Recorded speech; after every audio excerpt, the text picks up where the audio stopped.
I'm Gabriel Hernandez reporting live for Cafe Class News. Today's topic, we will be discussing stereotype threats towards different race groups during police encounters. Throughout society, many people have had bad interactions with police, causing them to have a more negative view on law enforcement. A number of citizens feel as though their race has a big influence towards how law enforcement can handle certain situations. Cultural stereotypes lead others to believe that minority groups have more delinquent tendencies, which certainly does not help how they are viewed in society. We have analyzed and researched two separate studies that assess stereotype threats and racial differences that can influence a person's encounter with the police. Our first article is titled Stereotype Threat and Racial Differences in Citizens' Experiences of Police Encounters. This study was conducted by professors at the University of Albany, University of Illinois, and University of California. In their first study, they asked a group of black and white individuals on their general opinion of law enforcement. During the study, they were noting if stereotype threats may also be related to a person's gender. In study 2, a group of individuals were asked to imagine a specific police encounter and assess the potential downstream consequences of stereotype threat. After both of these studies were finished, it was concluded that black men, followed by black women, are more likely to feel stereotyped by a police officer than white men or white women. We wanted to gather the community's opinion on stereotype threats during police encounters, so we would like to show an interview between community members for some discussions on this topic. Thank you. All right, today I'm here with Will.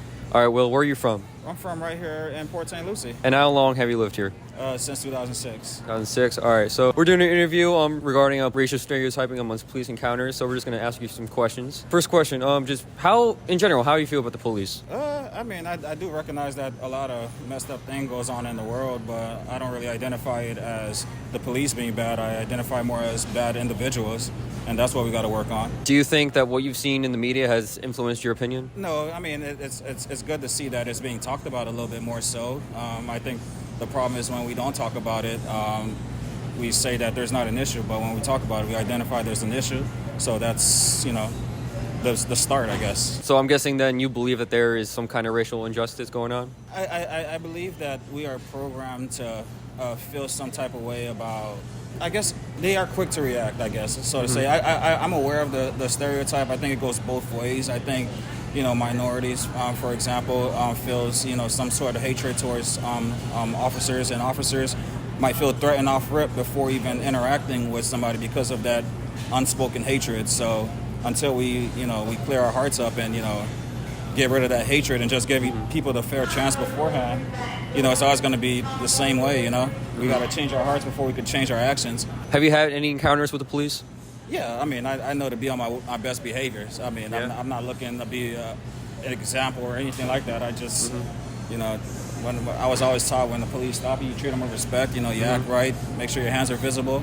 I don't think I've ever been mistreated personally, but I've also never put myself in a situation to where, I appeared confrontational with the officer, because I do feel if I did act that way, they wouldn't have the same resistance or restraints as they would for someone else. So I protect myself so I don't have to blame them. What do you think is something that a police officer might look for when investigating or just walking around, like that makes someone look suspicious? You know what I mean? I think it's just their demeanor and their approach. If they look for, not them in particular, but people just look for any reason to feel threatened and react hostile. So I think it's our best. It would be in our best interest to be aware of what's going on in the world and just try to do our part, whether it be me acting right so I'm not a victim, or the officers, going through extra training so that they know how to react to the situation differently. All right, I'm here at the 7-Eleven with Joe here. Detective from the NYPD. That's right. We're going to ask you a couple questions about our prompt today. How long have you lived here in Palm City? 20 years. 20 years? So that means you moved when? 2001. So you stated before that you believe there is no racial profiling going on in America right now?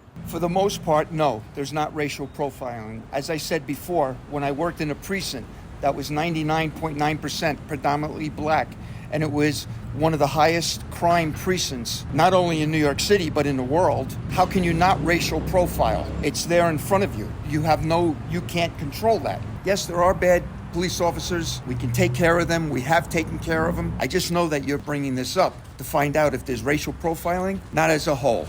In certain instances, it's warranted. All right. Well, I do appreciate your time. Thank you so much. Okay. Along with this, we have also gathered another interview from the public's opinion on this topic to further our understanding on it. Here's our next interview. Could you state your name, rank, and the county that you work for, and for how long have you been there? My name is Devin Zadalante. I'm currently assigned to the Detective Division. within the Okeechobee County Sheriff's Office. I have 6 years of law enforcement experience, and 5 of those years are I was assigned to road patrol. So, do stereotypes, be it racial or any other, affect or determine how you handle interactions with the public? No, not whatsoever. My agency and the police academy have taught me that stereotyping is not to be used for decision making in any form of law enforcement decisions. So, say if a subject has tattoos or piercings, does that cause you to approach or treat the situation differently than, say, with people that don't have those? No, having tattoos and piercings does not make you a bad person. What law enforcement does look at is individuals with gang tattoos. That just gives us a indication of who we're dealing with and how we're going to deal with that person. So, say when you're interviewing or stopping a person on a traffic stop, what behaviors do you look for that make you think that they're guilty of a crime or appear suspicious? Body language. Body language is a big factor within our job. An example of that is if I'm interviewing or interrogating somebody um, and I ask them a question and they look away when they're answering, that shows some form of untruthfulness. Another example that we look for is if we ask a question and the suspect or individual that we're talking to actually repeats the question back to us, that shows some form of deception in some way, because what they're doing is actually buying time for them to actually think of an answer and not actually the truth. So, have you yourself ever had a bad experience during a stop? When I do traffic stops, I like to think of it as the driver or occupants of the vehicle. They make the traffic stop. They determine how that traffic stop is going to go. And when I walk up to a window and everyone is polite and they abide by my requests, driver's license, registration, proof of insurance, and everything comes back good, usually they're going to be left off with a warning. But I have had instances where I approach a vehicle and I get to the driver and I introduce myself, and immediately the driver is hostile and they cause the situation to go downhill really quick because of their actions, just based off maybe them having a bad day, but that that is a decision factor of if someone's going to get a ticket or not, based off, of course, their infraction, their traffic infraction, and the way they handle themselves on that traffic stop. And do you think that stereotypes of police officers have had an effect on any of your stops? Yeah, I believe that the media, social media, the news channels, they paint a bad picture for law enforcement, and I just urge people to do their own research and and then acquire the knowledge and what we have to deal with on a daily basis before making a decision about law enforcement. Okay. And what do you think can be done to improve relations between law enforcement and the public? Just like I said, just before, I think that before making any decisions and just believing the media and social media, I think the public should do their own research. Do research on cases and before making a final decision on that law enforcement officer made a bad decision or that individual made a bad decision.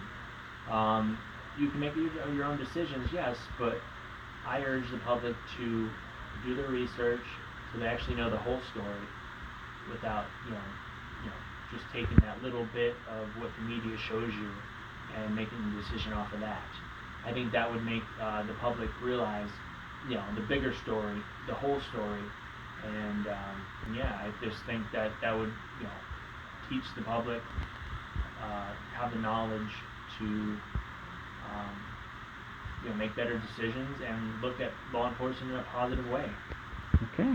All right. Well, thank you for your time. Thank you for sitting down with me today. Thank you for having me. For our second article, we chose to do more research into a study called The Formation of Suspicion, a vignette study done by Scott W. Phillips, a professor at the State University of New York. This study was done by surveying 474 police officers and providing them with hypothetical situations where they would deem a suspect either suspicious or not suspicious. These hypothetical situations had suspects vary in race, neighborhoods, and clothes. It was concluded that the race of the suspects and how they dressed had more of an impact in labeling someone suspicious rather than their age or the neighborhood they were in. But those also had a contribution to the labeling, just not as much as the race or how they dressed. It was also found that police officers who were of higher rank and had more experience would label different sets of suspects suspicious, while compared to those with less experience and lower rankings, who would often label a different set of suspects more suspicious. We decided that it would also be best to gather the community's opinion on this matter. So without further ado, here's our next interview.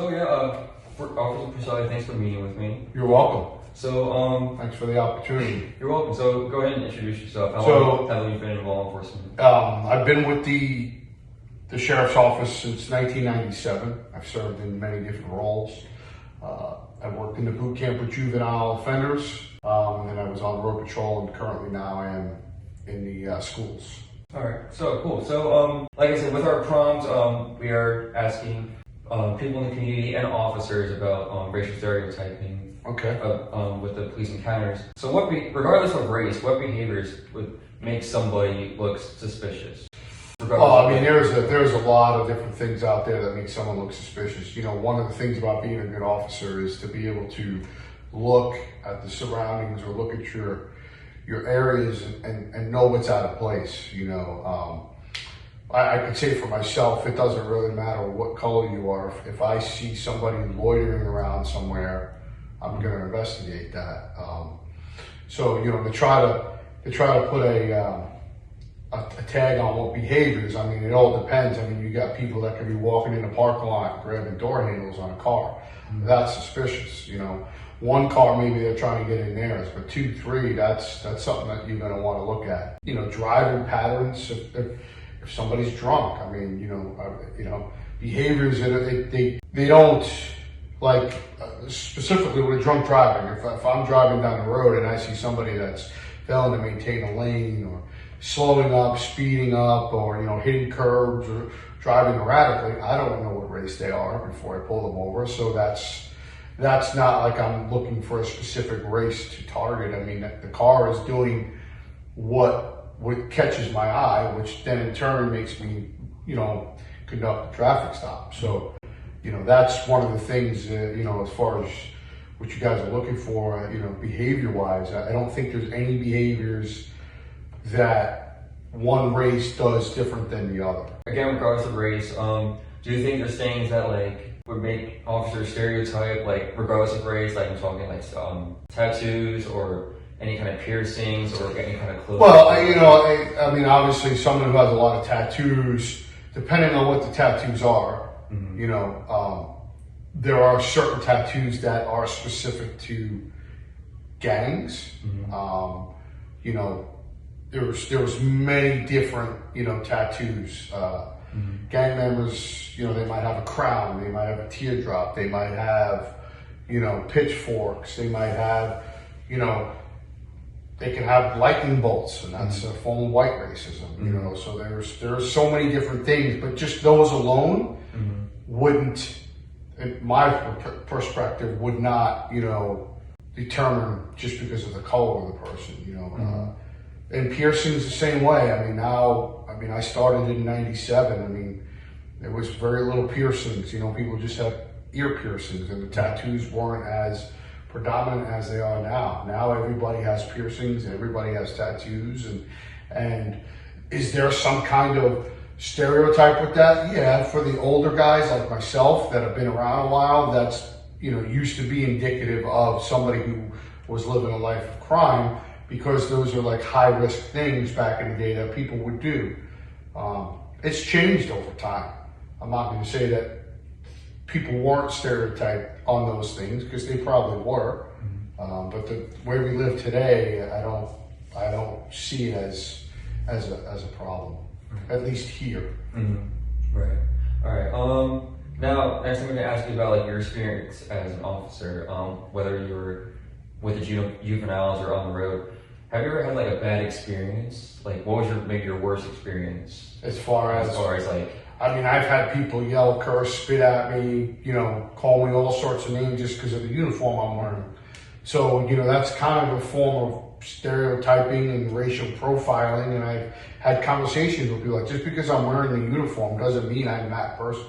Mm-hmm. So if you don't want me to call you out because you're wearing a red bandana hanging out of your back pocket, and that's, indicative with the Bloods, well then don't think that I'm a certain way just because I'm wearing a uniform. Mm-hmm. Unfortunately, yes, there are officers out there that break the law, that are racist, have stereotypes that they look for. Unfortunately, I would say it's everywhere.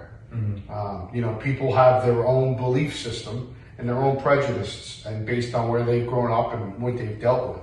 Mm-hmm. But as far as being an officer, I mean, there's numerous times, and it doesn't matter what race, color, or creed the other person is. I mean, a perfect example was today. I was talking with a gentleman that was letting his kid cross the street going to the school, and I just stopped him and told him, hey, it's not really what they want to do. And he just read me the Riot Act, and he was a white male.